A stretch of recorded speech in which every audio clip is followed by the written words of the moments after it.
La palabra en esta tarde va con la línea acerca de la cultura de reino. Y preguntándole al Señor, ¿por qué es importante caminar en una cultura de reino? ¿Por qué es importante caminar en una cultura conforme a tu palabra? Así que comencé a preguntarle al Señor en oración, y vino a mi corazón aquel pasaje que nos habla y nos relata la vida de Sansón. Dice la escritura, eso está en Jueces número 13, versículo 1, dice: los hijos de Israel volvieron a hacer lo malo ante los ojos de Jehová, y Jehová los entregó en manos de los filisteos por 40 años. Ahora, cuando usted lee el libro de los Jueces, va a encontrar que continuamente el pueblo de Dios estaba fallando. Si usted no lo sabe, ¿a qué se refiere la temporada de los jueces, que es conocida como el tiempo de los jueces? Después de que el pueblo de Israel sale de Egipto liderado por Moisés y entra a la tierra prometida después de los 40 años en el desierto, la conquista de la tierra prometida la hizo Josué. Dice la Biblia que él comenzó la conquista aproximadamente a los 85 años de vida y vivió hasta los 110 años, es decir, 25 años estuvo conquistando la tierra de la promesa. Pero una vez muere Josué, dice la Biblia que el pueblo se olvidó de Dios. Dice la Biblia que el pueblo comenzó a hacer lo que quería. Quiero que lea Jueces 2:11.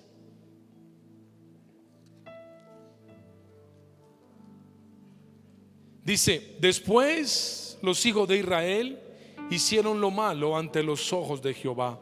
¿Después de qué? Después de la muerte de Josué, cuando él ya había muerto. Y sirvieron a los Baales. Dejaron a Jehová el Dios de sus padres, que los había sacado de la tierra de Egipto, y se fueron tras otros dioses, los dioses de los pueblos que estaban en sus alrededores, a los cuales adoraron y provocaron a ira a Jehová, y dejaron a Jehová y adoraron a Baal y a Astarot. Así que la época de los jueces es conocida como una época oscura dentro del pueblo. ¿Por qué? Porque el pueblo de Israel, cuando llegó a la tierra prometida, comenzó a contaminarse de la cultura, de las costumbres, de los hábitos, de las fiestas, los ídolos, las celebraciones de los pueblos vecinos, a tal punto que la cultura pagana los consumió, los sedujo y los invadió. Y a consecuencia de que el pueblo de Israel perdió su identidad como pueblo, dejó de adorar a Dios como su único y verdadero Dios, y comenzó a celebrar culto a Baal y a Astarot, dice la Biblia. Por esa causa el Señor los entregó en su pecado, y entonces fueron derrotados, fueron subyugados, fueron apresados por los pueblos vecinos. Y en medio de esta realidad, en medio de este contexto, es que surge la historia de Sansón. Y quiero que volvamos a Jueces capítulo 13 y leamos el versículo 2. Dice: y había un hombre de Sora, de la tribu de Dan, el cual se llamaba Manoa, y su mujer era estéril y nunca había tenido hijos. A esta mujer apareció el ángel de Jehová y le dijo: he aquí que tú eres estéril y nunca has tenido hijos, pero concebirás y darás a luz un hijo. Ahora pues, no bebas vino ni sidra, ni comas cosa inmunda, pues he aquí que concebirás y darás a luz un hijo, y navaja no pasará sobre su cabeza, porque el niño será nazareo a Dios desde su nacimiento, y él comenzará a salvar a Israel de mano de los filisteos. Una pregunta en esta tarde: ¿por qué Dios, si el pueblo se había apartado de la santidad, si el pueblo había caído preso de la cultura pagana de la época, por qué Dios decide visitar a Manoa y a su mujer y decirles que por medio de ellos dará a luz un hijo, que su nombre sería Sansón, y que ese niño libertaría al pueblo de Israel de sus opresores? Tiene que haber alguna razón, porque yo tengo claro por la palabra que Dios no obra de casualidad. De pronto cuando usted lee la Biblia, usted dice, bueno, los escogió a ellos porque no había nadie más, no había más familias, o bueno, fue la providencia, la divina voluntad del Señor. Pero yo he aprendido que la Biblia no se trata de casualidades, sino que hay verdades escondidas en ella. Mira, cuando la Biblia dice que el pueblo se había ido tras los Baales y tras Astarot, el culto a Baal y el culto a Astarot tenía una característica principal, y era el libertinaje sexual. Dice la Biblia, quiero que me acompañes a Jueces 3:6, pónganlo en la pantalla. Dice que mientras ellos comenzaron a adorar a Baal y a Astarot, tomaron de sus hijas por mujeres y dieron sus hijas a los hijos de ellos, de estos pueblos, y sirvieron a sus dioses. Había una característica principal del culto a Baal y el culto a Astarot, y era la promiscuidad sexual, era el libertinaje sexual. El pueblo de Dios tenía prohibido mezclarse con otros pueblos, pero a raíz de esta liviandad el pueblo comenzó a mezclarse y comenzaron a haber matrimonios entre hebreos y fariseos, entre hebreos y jebuseos, entre hebreos y cananeos. Es decir, el matrimonio perdió su identidad. Comenzaron a hacer lo malo. Así que no es casualidad que Dios haya escogido a una pareja, ojo con esto, que no se rindió ante la cultura pagana. Lo que la Biblia nos está diciendo es que la mayoría de los hogares hebreos del pueblo de Israel estaban contaminados, porque habían dado a sus hijas para que se casaran con los pueblos vecinos y habían tomado para sus hijos a estas mujeres. Pero en medio de esta liviandad había un hogar que sobresalía. Había un hogar que había dicho: no, nosotros caminaremos en obediencia a Dios. Aunque la cultura nos diga lo contrario, nosotros permaneceremos fiel. Aunque la moda diga que somos anticuados, o que somos retrógrados, o que estamos viviendo en una época que lo que nosotros creemos es cuestionado, es criticado y es echado a la basura, ellos dijeron: nosotros permaneceremos creyéndole a la palabra de Dios, aunque parezca anticuada, aunque parezca pasada de moda, aunque parezca que va en contra de la ley o del gobierno, nosotros permaneceremos fieles. Esa fue la característica principal que tuvo esta familia. Ellos no se contaminaron. Ahora, ¿por qué era tan importante que Dios escogiera a una familia que no se hubiese contaminado con la cultura de la época?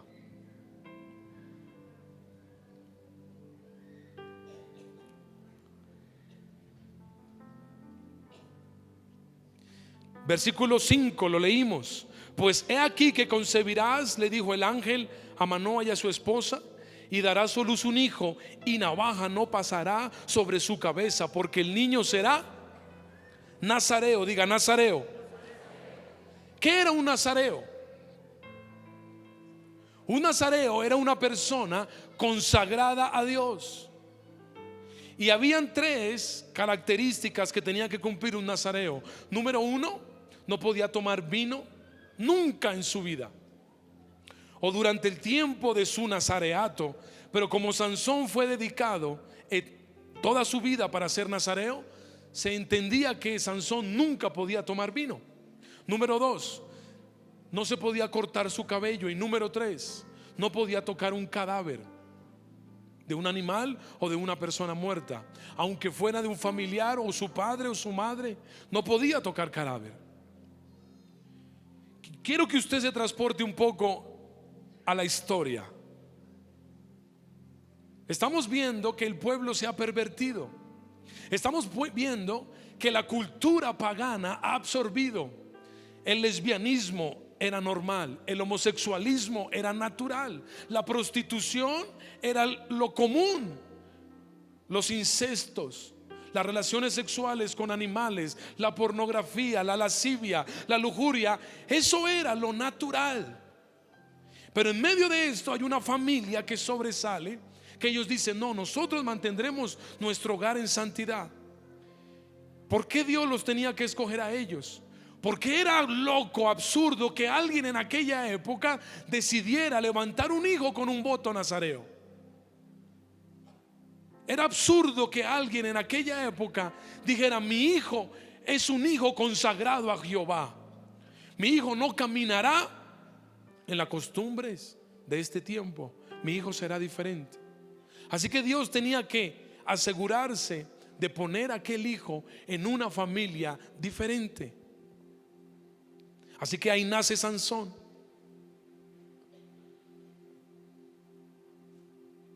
Y me llama la atención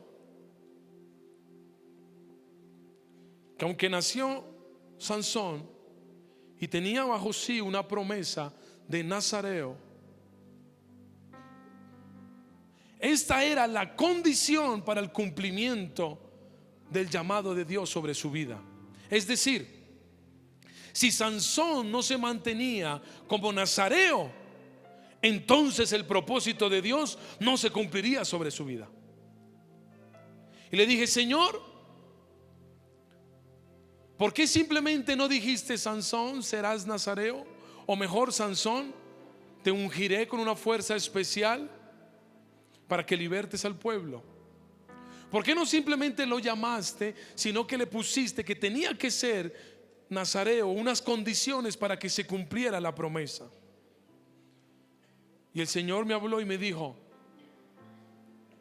porque las promesas hay que trabajarlas. Dígale que está a su lado: las promesas hay que trabajarlas.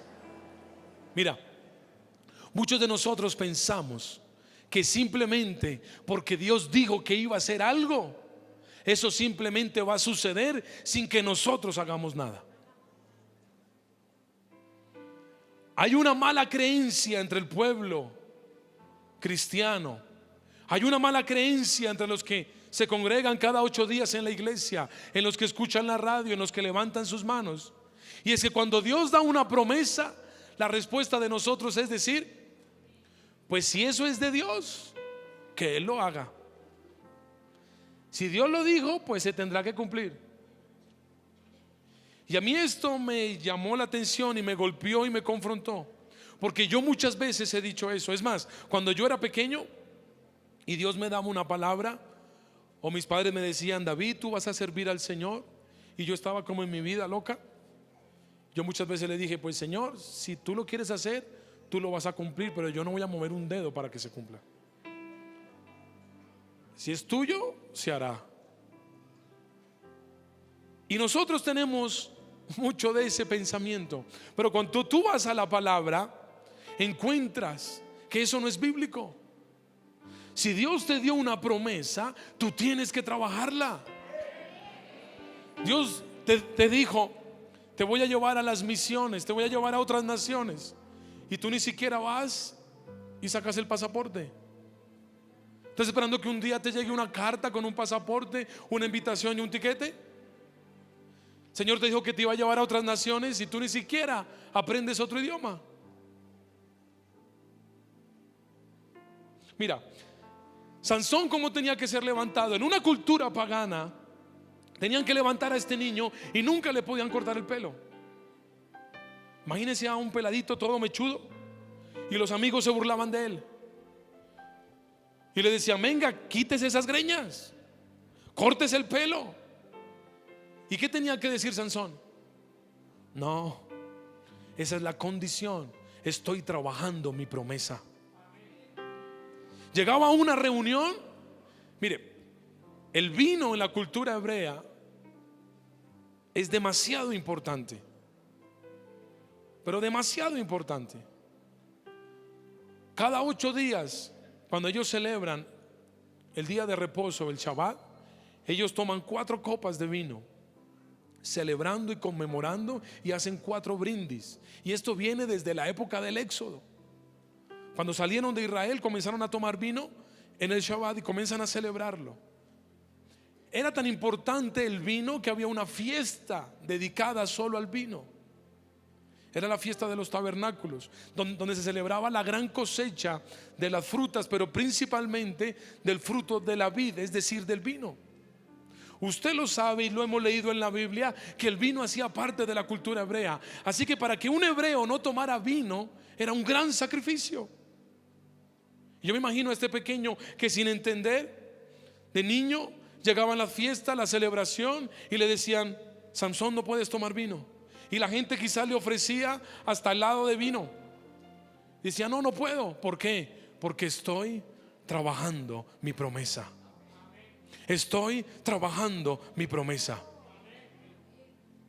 Ahora, repentinamente usted encuentra en la Biblia que Sansón, a causa de trabajar la promesa, sobre su vida vino una unción especial. A veces nos hemos imaginado que Sansón era un hombre musculoso, muy fuerte, muy grande, y no es cierto. Porque si fuese así, entonces los enemigos no tendrían por qué preguntarse de a dónde vendría la fuerza inusual de Sansón. Lo lógico era que era un hombre delgado, flaco, con una fuerza loca. Y la gente decía: ¿cómo ese hombre puede tener esa fuerza? ¿Dónde está su secreto? Pero si fuera sido un hombre musculoso, grandísimo, pues la lógica era pues de su cuerpo. Pero como era un hombre delgado, con una unción especial, los enemigos comenzaron a temerle. Y cuenta la Biblia cómo poco a poco comenzó a destruir a sus enemigos. Comenzó a aniquilar a los pueblos, a los fariseos. Con una quijada en alguna ocasión mató miles. En otra ocasión se cargó 2 portones que pesaban toneladas de una ciudad amurallada y se los llevó 65 kilómetros y los puso en una montaña. En otra ocasión amarró unas zorras de su cola con fuego y quemó todo el cultivo y todos los pastos de los filisteos. Sin embargo, el día que dejó de trabajar la promesa, se perdió el llamado y el propósito. Habían 3 cosas que él no podía hacer. Número 1, no tomar vino. Número 2, no tocar muertos. Número 3, no cortarse el cabello. Pero dice la Biblia que en una ocasión fue y mató a un león con sus manos, como quien mata un cabrito, dice Jueces 14:10, y lo mató. Y días después, por el camino, fue y se acercó a los despojos del león. Era prohibido que él tocara un cadáver, pero ¿qué hizo? Fue y se acercó a los despojos del león, y dice que del león había salido una miel, y arrancó esa miel y se la comenzó a comer como un loco. Después celebró una boda con una mujer pagana. Sus padres le dijeron que no se casara con ella, que ella lo iba a llevar a la destrucción, pero él no quiso oír a sus padres. Así que fue y celebró una boda. Y aquella boda duró 7 días. Mire lo que dice la Biblia.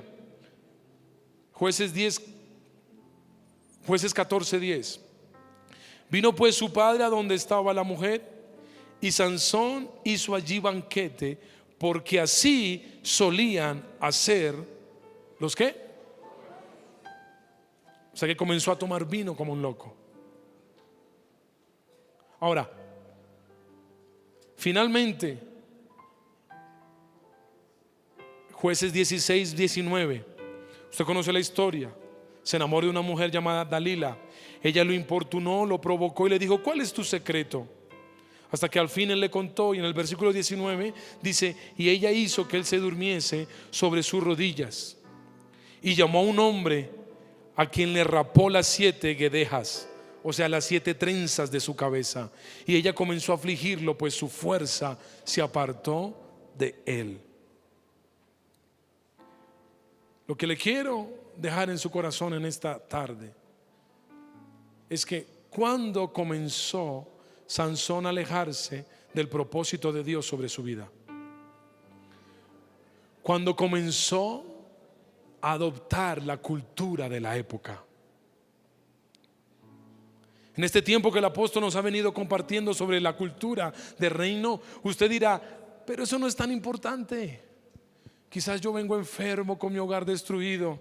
Quizás yo vengo con necesidades financieras o económicas. ¿Por qué predican o por qué enseñan de la cultura del reino? ¿Por qué enseñan de una cultura diferente? ¿Cuál es la importancia de ello? Y en esta tarde te estoy diciendo que la cultura puede abrir las puertas para que Dios establezca el cumplimiento de su palabra en tu vida. Como que la cultura también, si te gobierna la cultura indicada, puede ser la puerta para la destrucción en tu vida. Fue que Manoa y su esposa no se dejaron contaminar por la cultura de la época, lo que hizo que Dios los escogiera para grandes cosas. Pero también fue la seducción que provocó la cultura de la época en Sansón lo que lo llevó a la destrucción. Te pregunto, si hoy la Biblia se pusiera delante de ti como un espejo, ¿a quién te compararías tú? ¿A Manoa o a Sansón? ¿Quién serías tú? ¿Uno que la cultura del ambiente lo absorbe, o uno que vence e impone la cultura de Dios sobre los demás? ¿Es algo tan sencillo? Parece algo quizás no tan significante, pero es muy profundo. ¿Eres tú de los que, por decir algunos ejemplos, te saltas el pico y placa? Y cuando te saltas el pico y placa, antes ora: Señor, guárdame, hazme invisible, que los policías no me vean, reprendo todo espíritu de parte. Y si un policía te para, tú le dices: señor agente, hay 50,000 razones para que no me ponga ese parte. ¿La cultura te gobierna o tú la vences? ¿Eres tú el que con facilidad botas basura en la calle? Porque todo lo hace. Te pongo un ejemplo muy sencillo. Hace poco alguien me preguntó si había visto una serie por televisión. Yo no la había visto y le pregunté: ¿qué tal es esa serie? Y me dijo: pues es muy buena, buenísima. El problema es que hice mucha grosería. Pero eso es la berraquera, ¿no? Aparte de la grosería, el drama y el suspenso, eso es una cosa loca. Y el año pasado esa serie ganó una cantidad de premios en Colombia y fuera del mundo. Y después la persona me dijo: le invito para que la vea. Y yo le dije: pero venga, ¿es vulgar? Me dijo: pues no es vulgar, pero si es madrazo limpio toda la película. Le dije: mire, si es madrazo limpio toda la película, yo no puedo ver eso. Me dijo: no, pero no hay escenas fuertes ni no hay nada desordenado, pero es un poquito pesada. Le dije: no, si es así, ¿quién gobierna en mi casa? ¿Qué le voy a abrir las puertas a mi casa a una serie donde todo el tiempo hablan de la cultura de esta época, donde las groserías son normales, donde la violencia, el sexo, el desorden, las drogas es normal? Cuando veo con mi esposa o con mis hijos algo de televisión, siempre estoy con el control en la mano. Cualquier momento sale algo loco y me toca correrlo, me toca quitarlo. Te pregunto, ¿quién gobierna? ¿Qué cultura gobierna en tu casa? Y algo tan sencillo como el llegar temprano. Pensamos que la impuntualidad es algo normal. La impuntualidad es algo que a Dios no le afecta. Yo te pregunto, ¿tú crees que Dios es impuntual? Su palabra dice que Él siempre llega a tiempo. ¿Tú quisieras que Dios se demorara en el cumplimiento de una promesa sobre tu vida? ¿Tú quisieras que Dios se demorara? Ay, se me hizo tarde para salvarte.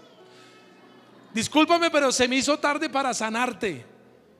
Pero tranquilo que igual yo te sano. Si Él no se demora para cumplir sus promesas en tu vida, ¿por qué entonces tú sí te demoras para llegar y adorarlo cada domingo en la iglesia? La cultura no es algo simplemente liviano, iglesia. Quiero que te pongas sobre tus pies.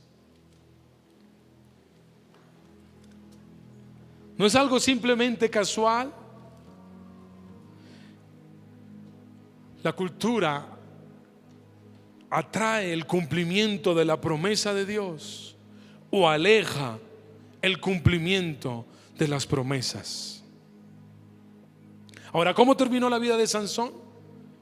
Cuando comenzó a tomar vino, cuando comenzó a tocar muertos, cuando comenzó a acostumbrarse a lo que hacían los paganos, dice la Biblia, que perdió su fuerza y finalmente le cortaron sus trenzas, fue esclavizado, le sacaron los ojos y fue llevado preso y cautivo a la tierra de los filisteos.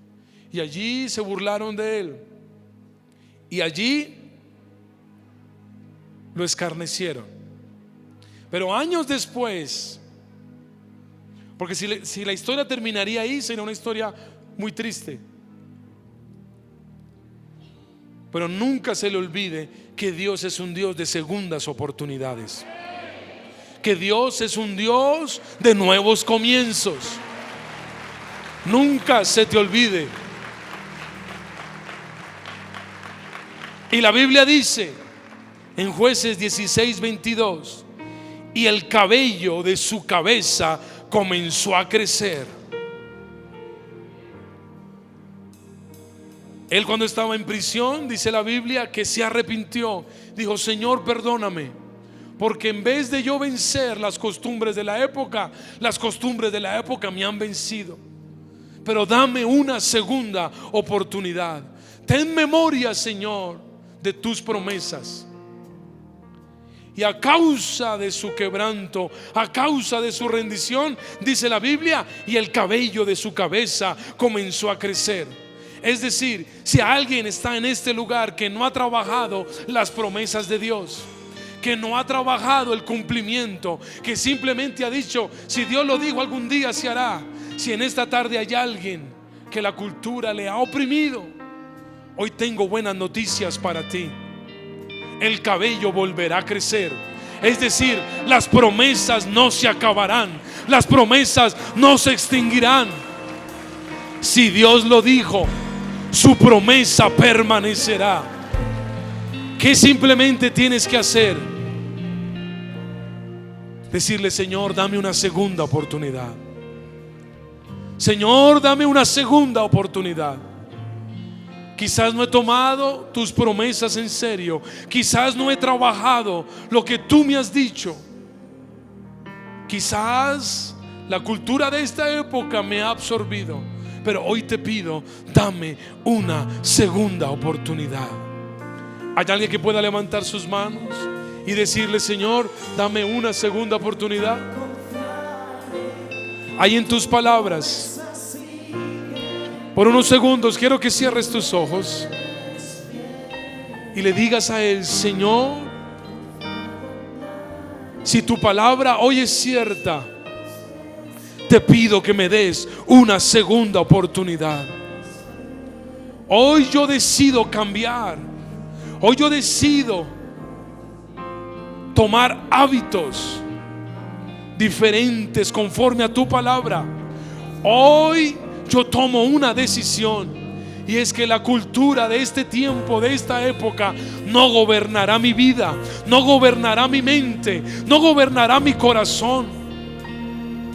En este tiempo no es normal que la gente pida perdón, pero tú hoy decides pedir perdón. Si has fallado o has cometido un error o has ofendido a alguien, hoy tú dices: Señor, hoy yo decido pedir perdón. Hoy yo decido perdonar. Hoy yo decido, Padre, vencer lo malo con el bien. Hoy yo decido caminar en obediencia. Hoy yo decido agradarte a ti, trabajando tus promesas.